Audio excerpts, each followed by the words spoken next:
வணக்கம் ஃப்ரெண்ட்ஸ். நம்ம இந்தியன் டீமோட ஹெட் கோச்சாக இருக்கக்கூடிய வால் தடுப்பு சுவர் நம்ம ராகுல் டிராவிட் அவர்களோட பதவிக்காலம் பார்த்தீங்கன்னா இந்த T20 வேர்ல்டு கப்போட முடியுது ஃப்ரெண்ட்ஸ். அதனால பிசிசிஐ பார்த்தீங்கன்னா நெக்ஸ்ட் கோச்சை யாரா போடலான்னு சொல்லி ரொம்ப தீவிரமாக அவங்களோட அப்ளிகேஷன்ஸை இன்வைட் பண்ணிக்கிட்டு இருக்கிறாங்க. யார் யார் விருப்பப்படுறீங்களோ உலக லெவல்லேருந்து நீங்கள் அப்ளை பண்ணலான்னு சொல்லி நிறையா வரைமுறைகள் கொடுத்து அது கீழே நீங்களும் அப்ளை பண்ணலாம், இவ்வளோ எக்ஸ்பீரியன்ஸ் வேணும், இவ்வளோ ஏஜுக்குள்ளே இருக்கணுங்கிறதெல்லாம் சொல்லி அப்ளிகேஷன்ஸ் இன்வைட் பண்ணியிருக்காங்க ஃப்ரெண்ட்ஸ். பிசிசிஐ பார்த்தீங்கன்னா இதில் நிறைய இன்ட்ரெஸ்டிங் நேம்ஸ்லாம் பரிசீலனையில் இருக்குது.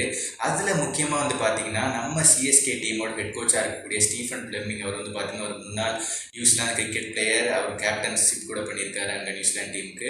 அவரோட பேர் பயங்கரமாக அடிப்படுது ஃப்ரெண்ட்ஸ். அவரை ஹெட் கோச்சாக இந்தியன் டீம் ஆக்கணும்னு சொல்லி ஏன் விருப்பப்பட பண்ணாங்க ஃப்ரெண்ட்ஸ். நம்ம சென்னைக்கு 5 கப் ஸ்டேஜ் கொடுத்துருக்காரு. கிட்டத்தட்ட 16 வருஷமாக கோச் பண்ணிக்கிட்டு இருக்காரு நம்ம சிஎஸ்கே டீமுக்கு. மேலும் சிஎஸ்கே கூட இருக்கக்கூடிய மற்றபடி வெளிநாட்டு லீக்ஸில் இருக்கக்கூடிய டீம்ஸாக இருக்கக்கூடிய ஜோகன்னஸ்பர்க் சூப்பர் கிங்ஸாக இருக்கட்டும், டெக்சாஸ் சூப்பர் கிங்ஸாக இருக்கட்டும், இந்த டீம்ஸ்க்குலாம் கோச் பண்ணுறாரு. மேலும் இங்கிலாந்து லீக்ஸில் கூட இந்த 100 லீக்ல கூட ஒரு டீமுக்கு கோச் பண்ணுறாப்புல.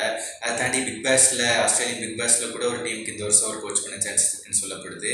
இவ்வளோ கோச் பண்ணிட்டு இருக்க அவரோட எக்ஸ்பீரியன்ஸ் யார் எடுத்துக்க வேணாம்னு விரும்ப மாட்டா.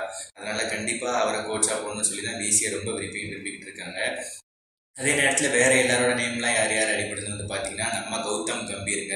ஆமாம், நம்ம இப்போ கேகேஆரோட கோச்சாக இருக்கக்கூடிய கௌதம் கம்பீரோட நேமு, விவிஎஸ் லக்ஷ்மணோட நேமு, அடுத்தது பார்த்தீங்கன்னா ரிக்கி பாண்டிங்கோட நேமு, அடுத்தது பார்த்தீங்கன்னா டாம் மூடியோட நேமு, ஜஸ்டின் லேங்கரோட நேமு, ஆண்டி ஃப்ளவரோட நேமு, இவங்களோட நேம் எல்லாம் பரிசீலனை இருக்குது ஃப்ரெண்ட்ஸ். இவங்களும் ஹெட் கோச்சாக சொல்லி இந்தியன் டீமுக்கு வரலான்னு சொல்லி எதிர்பார்க்கப்படுது. நிறைய இன்ட்ரெஸ்டிங் நேம்ஸ் இந்த மாதிரிலாம் இருக்குது. இதை விட ஒரு முக்கியமான ஒரு ஹாட் நியூஸ் பார்த்தீங்கன்னா ஃப்ரெண்ட்ஸ், அதாவது ஸ்டீஃபன் ஃப்ளெமிங் இந்தியன் டீம் கோச்சாகி போயிட்டா அடுத்த வருஷம் நம்ம தலை தோனி அவர்கள் தான் சென்னை டீமுக்கான கோச், ஹெட் கோச்சு. அவரோட தலைமையில் தான் நம்ம சிஎஸ்கே டீம்ங்கிறத வட்டி கோச்சாக்கெல்லாம் இருக்கும். ஃபுல் டீம் கண்ட்ரோல் நம்ம தலை கையில் தான் சொல்லி ஃபேன்ஸ்லாம் ரொம்ப சந்தோஷமாக என்ஜாய் பண்ணிட்டு இருக்காங்க ஃப்ரெண்ட்ஸ். இதுதான் ரொம்ப ஒரு முக்கியமான இன்ட்ரெஸ்டிங்கான news. Indian cricket team news தாண்டி நம்ம ஐபிஎல் நியூஸ் பார்த்தீங்கன்னா இப்போ ஸ்டீஃபன் ஃப்ளெமிங் இந்தியன் டீமுக்கு கோச் பண்ண போயிட்டாருன்னா அடுத்து இப்போ எப்படியுமே நம்ம தலைக்குமே கிட்டத்தட்ட 42 வயசு ஆயிடுச்சு. இதுக்கு மேலே அவருக்கு அடுத்த வருஷம் நீ இந்த வாட்டி கூட கால் இன்ஜுரி ஆனதுனால அவர் ஒரு சில மேட்சஸ் ரொம்ப கஷ்டப்பட்டு தான் விளாண்டாரு.